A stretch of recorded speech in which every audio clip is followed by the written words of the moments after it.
Goeiemôre, dit is Sondag die 12de April.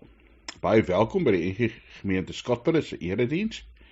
Mag jy vanoggend saam met ons God se teenwoordigheid, sy nabyheid, sy liefde, sy daar wees vir ons beleef.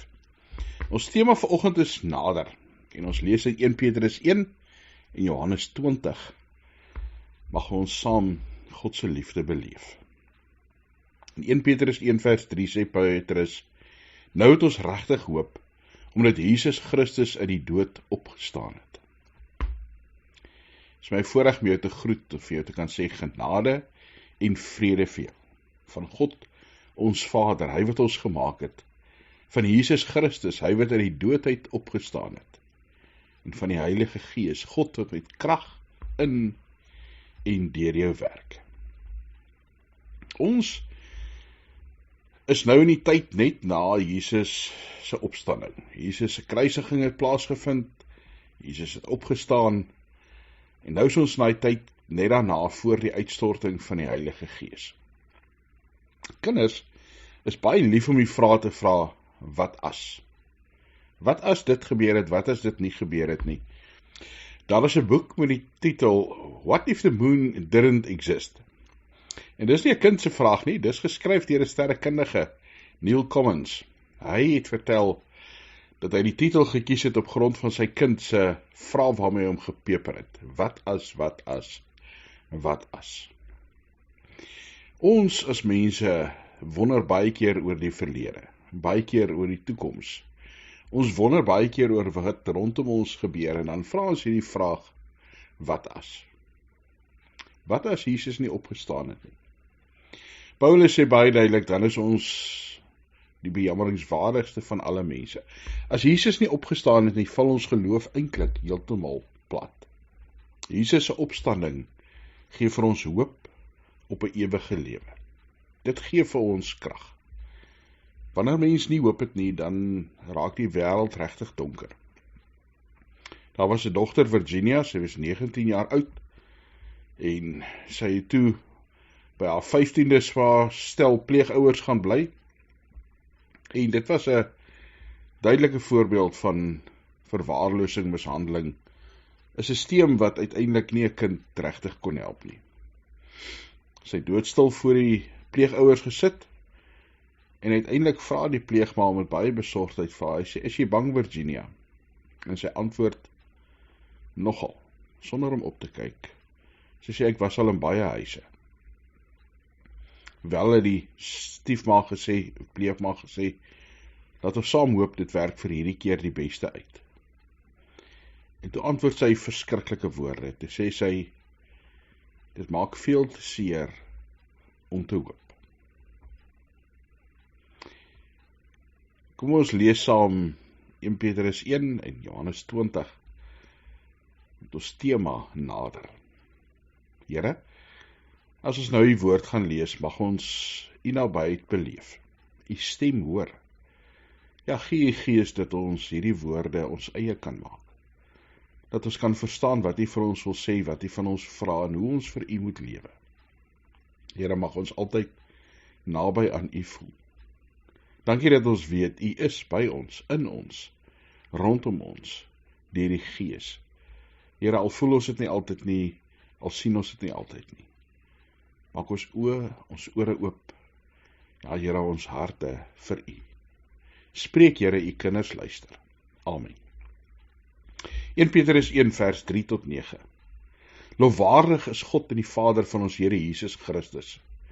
Dit is hy wat ons in die groot ontferming deur die opstanding van Jesus Christus uit die dood opnuut verwek het, sodat ons 'n lewende hoop mag hê, op 'n erfenis wat nooit gaan vergaan nie, besmet word of verwelk nie, en wat in die hemel vir julle in bewaring gehou word. Ja, vir julle, wat deur julle geloof deur die krag van God bewaar word, vir die verlossing wat gereed is, om in die eindtyd geopenbaar te word. Jubel hieroor, al moet julle vir 'n kort tydjie deur allerlei beproewings beproef word. Die doel was duidelik, dat dit sou blyk, dat die egtheid van julle geloof, 'n egtheid wat kosbaarder is goud en wat verganklik is, maar nogtans met vuur getoets word, dat dit uitloop op lof en heerlikheid en eer wanneer Jesus Christus geopenbaar word. Hom het julle lief, al het julle hom nie gesien nie, en al het julle hom nie nou nie, glo julle in hom, en jubel julle met 'n onuitspreeklike en 'n heerlike blydskap, omdat julle reeds deel het aan die doel van julle geloof, naamlik die verlossing van julle siele. Dan Johannes 20 vanaf vers 19. Dit was al laat die aand op die eerste dag van die week. Die deure waar die disippels vergader het, was gesluit uit vrees vir die Jode. Jesus het toe gekom, en tussen hulle gaan staan en vir hulle gesê, vrede vir julle. Nadat hy dit gesê het, wys hy sy hande en sy sy. Die disippels was verheug toe hulle die Here sien, en Jesus sê toe weer vir hulle, vrede vir julle, soos die Vader my gestuur het, stuur ek julle ook. Nadat hy dit gesê het, blaas hy op hulle, en sê, ontvang die Heilige Gees. As julle mense se sonde vergewe, is dit hulle vergewe. As julle dit van hulle weerhou, bly dit van hulle weerhou. Maar Thomas, een van die 12, wat bekend gestaan het as Didymus, was nie by toe Jesus gekom het nie. Die ander disippels sê toe vir hom, ons het die Here gesien, maar hy het vir hulle gesê, as ek nie die merke van die spykers in sy hande, en my vinger insteek en die merke in my hand en sy sy steek nie, sal ek nooit glo nie. 8 dae later was sy disippels weer binne, en Thomas was saam met hulle. En terwyl die deure gesluit was, het Jesus gekom, en in die middag gaan staan en vir hulle gesê, vrede vir julle. Daarna sê hy vir Thomas, bring jou vinger hier, kyk na my hande, bring jou hand en steek dit in my sy, en moenie langer ongelowig wees nie, maar gelowig. Thomas het vir hom gesê, my Here en my God. Toe sê Jesus vir hom, glo jy, omdat jy my gesien het? Gelukkig is hulle wat nie sien nie, en tog tot geloof gekom het. Jesus het nog baie ander tekens gedoen, wat nie in hierdie boek opgeskryf staan nie. Hierdie dinge is egter neergeskryf, sodat julle kan glo dat Jesus die Christus is, die Seun van God, en dat julle deur te glo, die lewe in sy naam kan hê. In hierdie gedeelte word ver naby. As ons verbeelding vir 'n oomblik moet gebruik. Ons is in die skoene van die disippels, verward na Jesus se kruisiging, vra oor wat gebeur het, hoop en moed wat verskerwe is, die vroue wat kom sê Jesus lewe, Petrus dat hy vir Jesus gesien het, die Emmausgangers, hulle weet nie regtig wat aangaan nie, en voel verward. Ons kan sien, hulle kruip nog steeds weg, is nog steeds bang agter geslote deure, bang dat die wêreld ook vir hulle sal vervolg, wonder oor wat rondom hulle aangaan. Hulle voel waarskynlik versigtig optimisties, maar nog steeds bang, nog steeds onseker, nog steeds ver van God, ver van Jesus af. En dan verskyn Jesus aan hulle, aan 10 van die 12. Judas was weg, Thomas was nie daar nie, en dit vul hulle met 'n nuwe vreugde en 'n nuwe opgewondenheid. Hulle voel skielik dat Jesus wat ver weg was deur die dood, nou naby is, hier is, by hulle is. En tog beleef Thomas dit nie.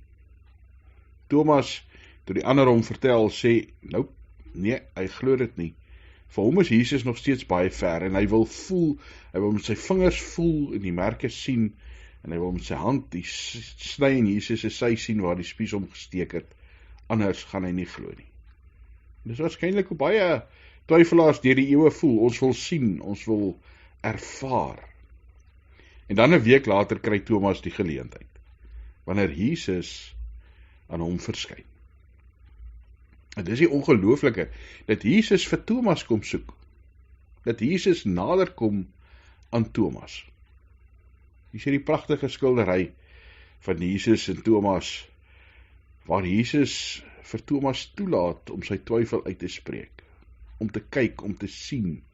Ja, in vers 27 sê Jesus vir Thomas, bring jou vinger hier, kyk na my hande, bring jou hand, steek dit in my sy, moenie langer ongelowig wees nie, maar wees gelowig. Jesus kom soek die disippels en verskyn tussen hulle, en begin met daai wonderlike woorde, vrede vir julle. En vir Thomas, terwyl hy in sy geloofslewe kilometers ver van Jesus af is, kom Jesus nader en nooi hom om sy nabyheid te beleef, om te voel dat hy ingesluit is. Is eintlik ongelooflik, daar in vers 27 sê Jesus vir Thomas, bring, kom kyk, moenie ongelowig wees nie.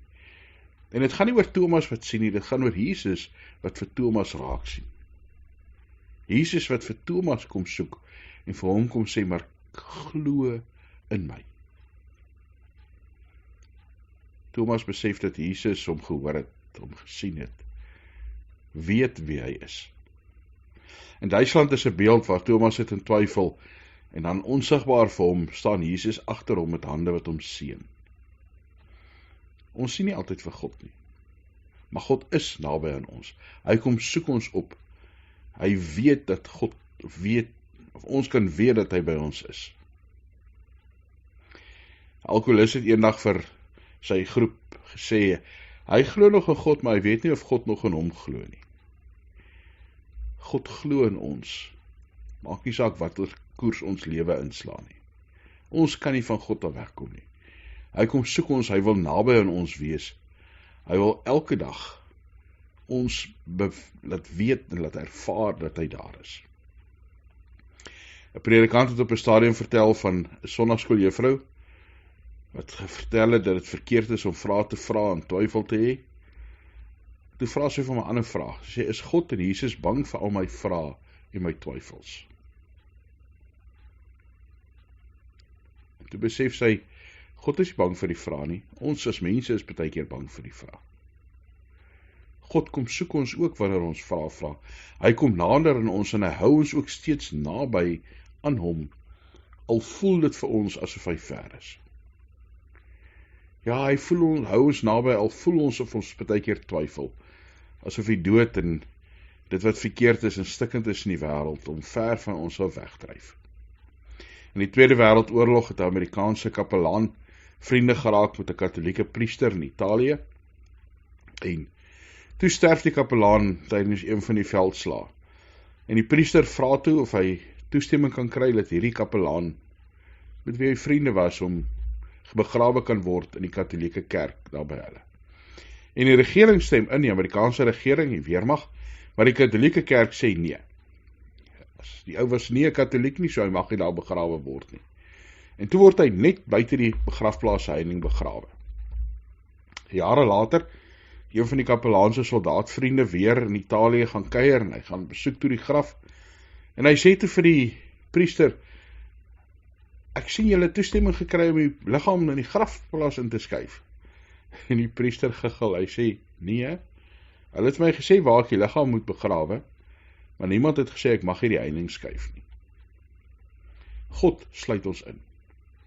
Partykeer sluit ons as mense uit, maar God sluit ons in. God sluit ons in om naby aan hom te wees. Ja, al is ons partykeer ver deur ons optrede, al is ons partykeer ver deur ons twyfel, al is ons partykeer ver omdat ander mense ons wegstoot.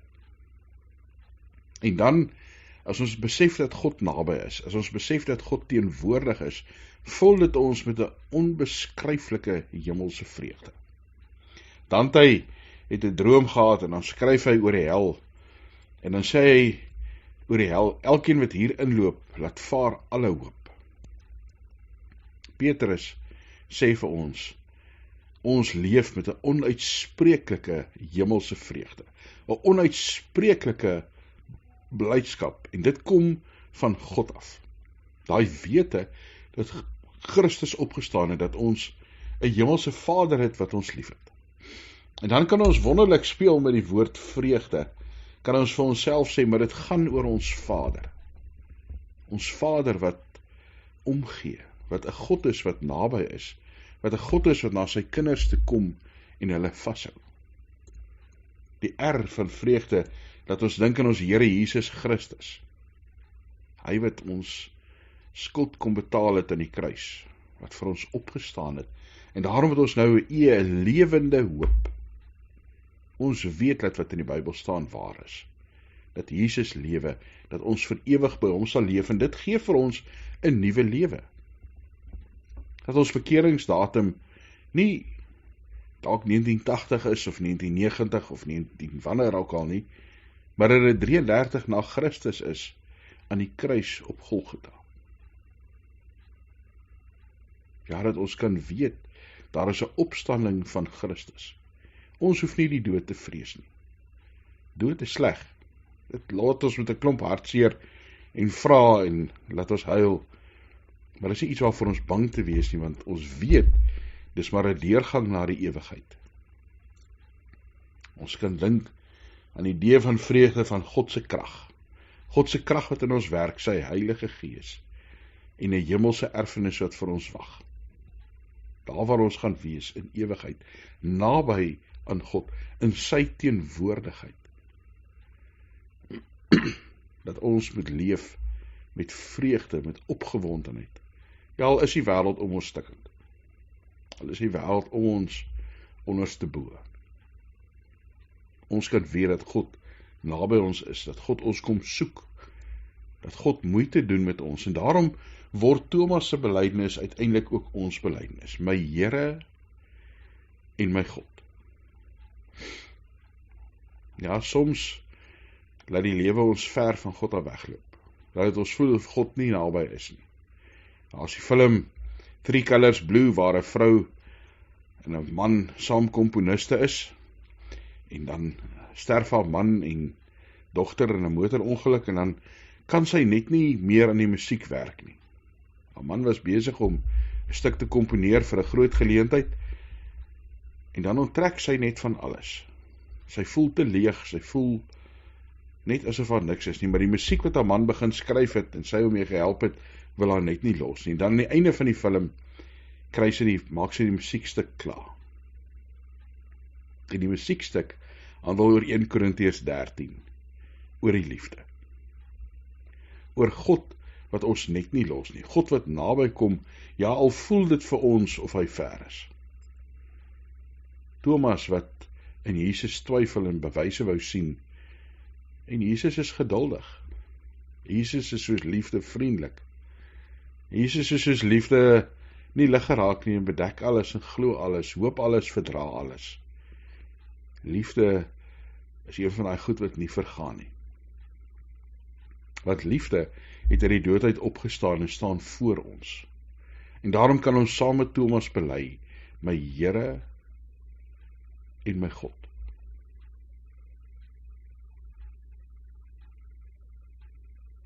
Ons is mense wat naby aan God kan lewe deur die Heilige Gees.